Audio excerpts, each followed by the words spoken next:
बिस्मिल्लाहिर्रहमानिर्रहीम। अस्सलामुअलैकुम। बज़्म हस्सान में खुश आमदीद।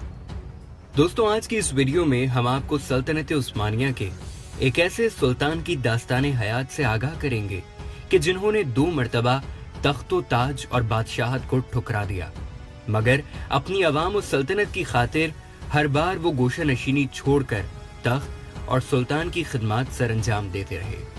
मुराद सानी 1404 ईस्वी में पैदा हुए।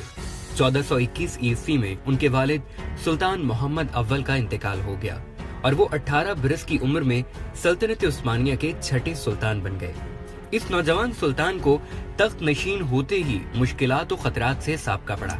यानी कुस्तुनतुनिया के ईसाई बादशाह ने सुल्तान मोहम्मद अव्वल के फौत होने की खबर सुनते ही अपने पास कैद सुल्तान बायजीद अव्वल के बेटे और महमद के भाई मुस्तफा को अपने सामने बुलाकर उससे इस बात का इकरारनामा लिखवा लिया कि अगर वो सल्तनत उस्मानिया का मालिक हो गया तो बहुत से मजबूत कले और सूबे कैसर कुस्तुनतुनिया के सुपुर्द कर देगा और हमेशा कैसर का खैर ख्वाह रहेगा।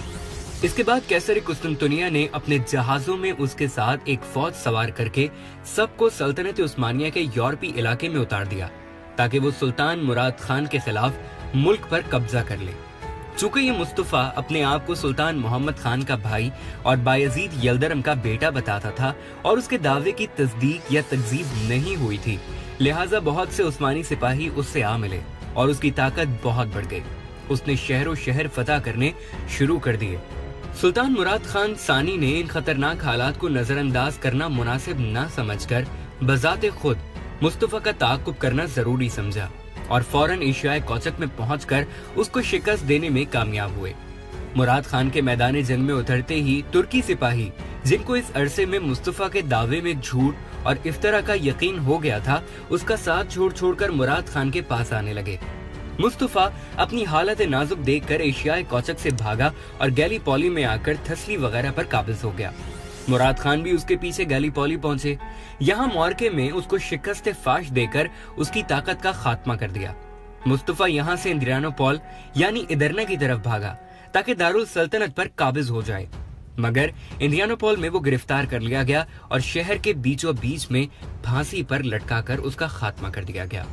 इसके बाद सुल्तान मुराद खान ने जेनेवा की रियासत से, जो कैसर कुस्तुनतुनिया से रकाबत रखती थी, दोस्ती का अहदनामा किया और कुस्तुनतुनिया पर इसलिए चढ़ाई की तैयारियां की क्योंकि कैसर कुस्तुनतुनिया ने ही मुस्तफा बागी से ये फितना बर्पा करवाया था।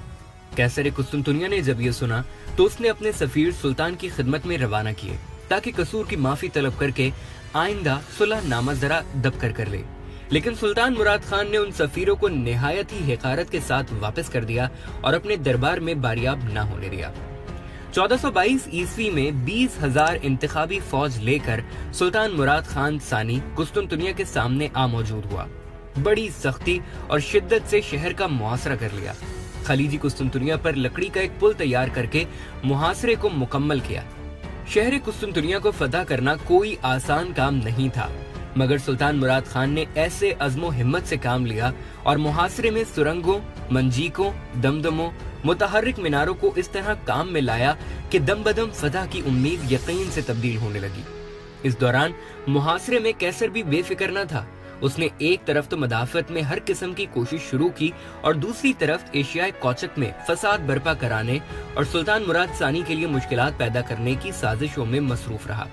कुस्तुनतुनिया फतह होने में हफ्तों नहीं बल्कि दिनों और घंटों की देर रह गई थी कि मुराद खान सानी को मुहासरा उठाकर और अब तक की तमाम कोशिश को बिला नतीजा छोड़कर उसी तरह एशियाई कोचक की तरफ जाना पड़ा जिस तरह उसका दादा बायजीद खान यल्दरम ऐन वक्त पर कुस्तुनतुनिया से मुहासरा उठाकर एशियाई कोचक की तरफ तैमूर के मुकाबले को रवाना हुआ था।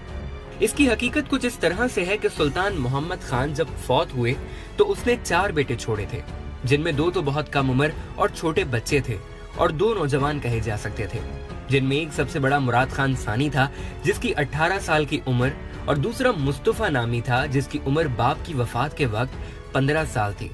मुराद खान सानी ने तख्त नशीन होकर अपने भाई मुस्तफा को, जो मुराद सानी से 3 साल उम्र में छोटा था, उसे एशियाई कोचक में बतौर आमिल या बतौर सिपाही सालार इज्जत के साथ मामूर किया था।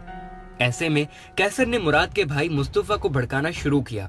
और अपने जासूसों और लायक सफीरों के जरिए मुराद सानी के भाई मुस्तफा को मुसलसल ये तवक्का दिलाता रहा कि मैं तुमको ज्यादा मुस्तहिक सल्तनत समझता हूँ और अगर तुम सल्तनत के मुद्दई बनकर खड़े हो जाओ तो तुम्हारी हर किस्म की इमदाद को मौजूद हूँ।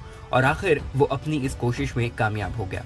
मुस्तफा खान ने सल्जूकी अमीरों की इमदाद से खरूज करके अलम बगावत बुलंद किया और ठीक उस वक्त जबकि उधर मुराद खान कुस्तुनतुनिया को फतह करने वाला था, मुस्तफा खान ने एशियाई कोचक के बहुत से शहरों और जरूरी मुकामों पर कब्जा करके बुरसा के हाकिम का बुरसा में मुहासरा कर लिया। ये खबर सुनकर एशियाई कोचक के फौजी बागी होकर मुस्तफा के साथ शामिल हो गए और एशियाई कोचक कब्जे से निकल रहा था। मुराद सानी ये खबर सुनकर बरहम हो गया और फौरन मुहासरा उठाकर मुस्तफा का तिदराक करना जरूरी समझकर एशियाई कोचक की तरफ रवाना हुआ।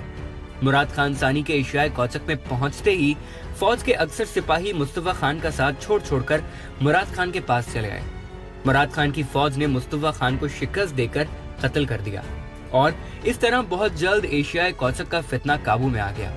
इसके बाद करीबन 1 साल तक मुराद खान ने एशियाई कोचक में मुकीम रहकर वहां के तमाम सरकश उमरा को सजाएं देकर अपनी हुकूमत और सल्तनत को मजबूत बनाया।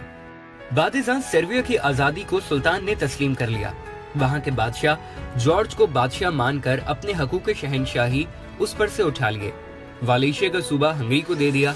ये अहदनामा हंगरी और तुर्की की दोनों जुबानों में लिखा गया था।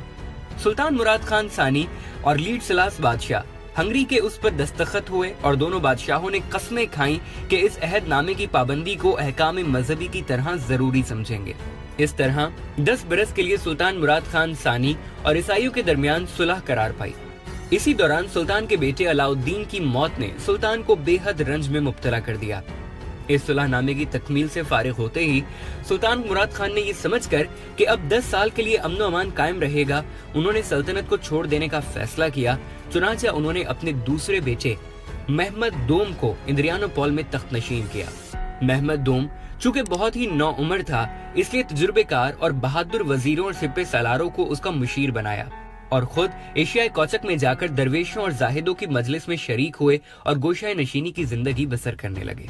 सुल्तान मुराद खानी की तख्ते सल्तनत से दस्त बरदारी और एक नौउम्र शहजादे महमद खान की तख्त नशीनी का सुनकर ईसाइयों के मुंह में पानी आ गया और 10 साला मुआहिदा उन्होंने सिर्फ 1 महीने में तोड़ दिया और अहदनामे की तहरीर से पूरे 50 दिन के बाद 1 सितंबर 1444 को हंगरी की फौज ने बढ़कर बेखबर तुर्की सरहदी चौकियों की फौज पर हमला किया और बल्गेरिया के रास्ते बोहरे अस्वद के किनारे पहुंचकर वहां से जुनूब की जानिब मुतवज्जे होकर शहर दारना पर भी अपना कब्जा जमा लिया।